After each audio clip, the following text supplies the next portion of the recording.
mind if I share a story with you? You know, family, I remember when I first really started understanding this principle of being able to prioritize.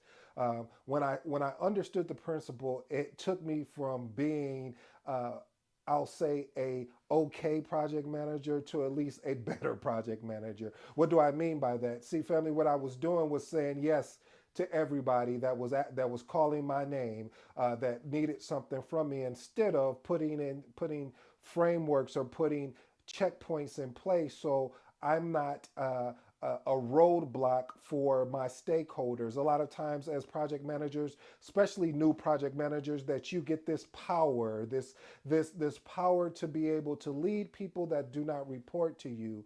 And sometimes you want to make sure that you are doing your very best, which is nothing wrong with that. Sometimes you want to give everything that you got, which is nothing wrong with that. But the point of it is, family, is we have to have the ability to let go.